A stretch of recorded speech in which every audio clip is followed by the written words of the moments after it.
What is that, Maya? This is the sun. It's a very hot day here on Earth. And on the horizon.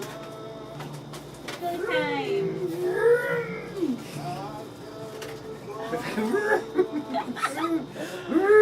This is the Royal Enfield. That looks like a beautiful slow ride.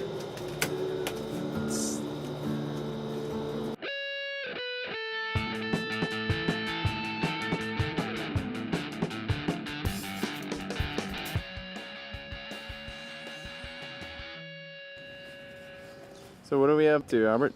It's time for me to get a haircut. I've lived with this ponytail for too long, and I think its time has come. You know, you got this thing? Uh-huh. Yeah. And about ready for it to come off.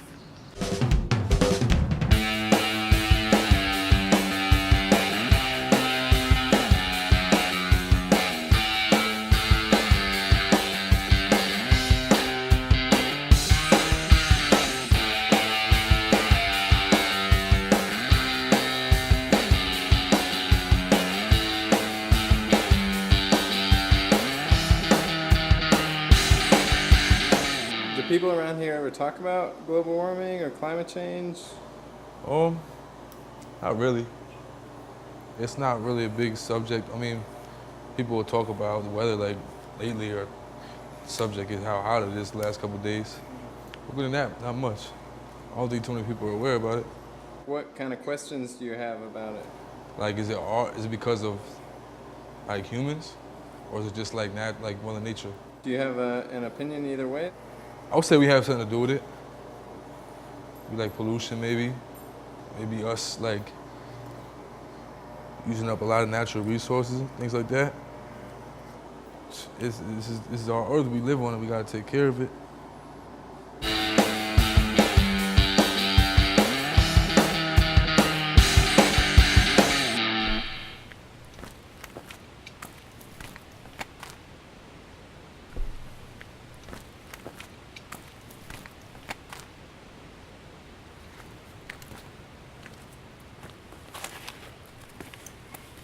Hey, Eric. Yeah. Where are you going? You just set up this beautiful shot for us. Great shot.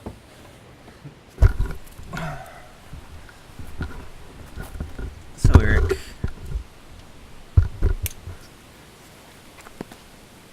What do we want to get out of interviews with regular people?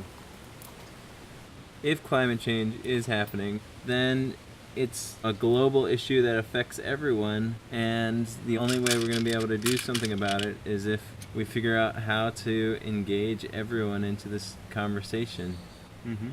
So going and talking to random people on the street is a little bit of an experiment to test out what's it like to try to talk about this kind of difficult issue that maybe makes some people uncomfortable because it is so politicized. And then it's also to figure out, well, what do people know about the issue, and what might be some effective ways to talk about it. I think that's very well said. I don't have anything to add. So it's really funny that I'm the one that's in this shot.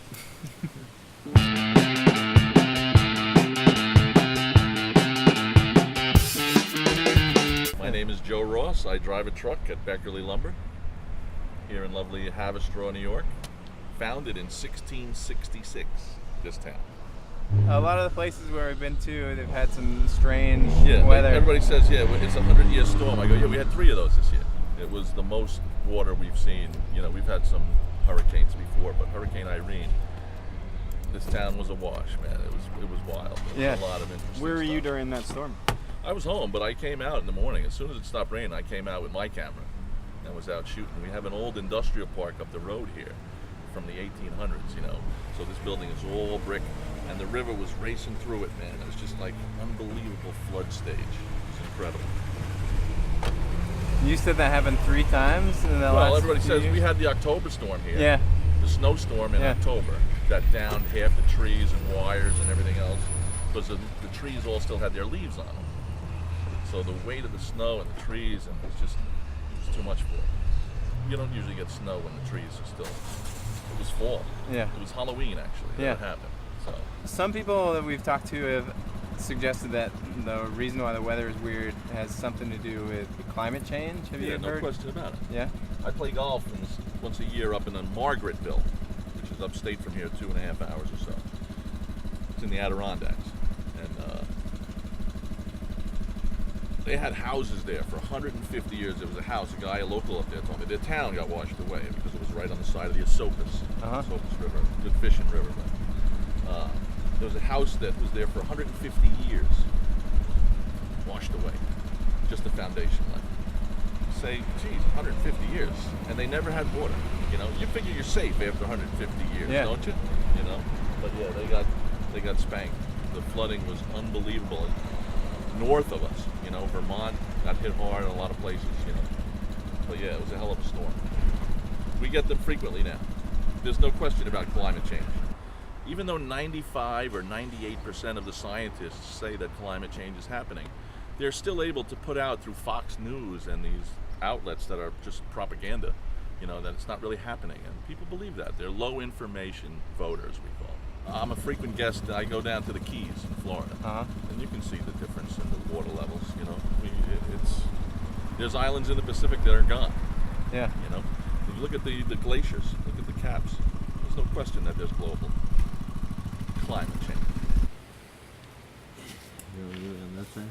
What's that? You want to do it over there? No, you do what you got to do. Can you hand me that?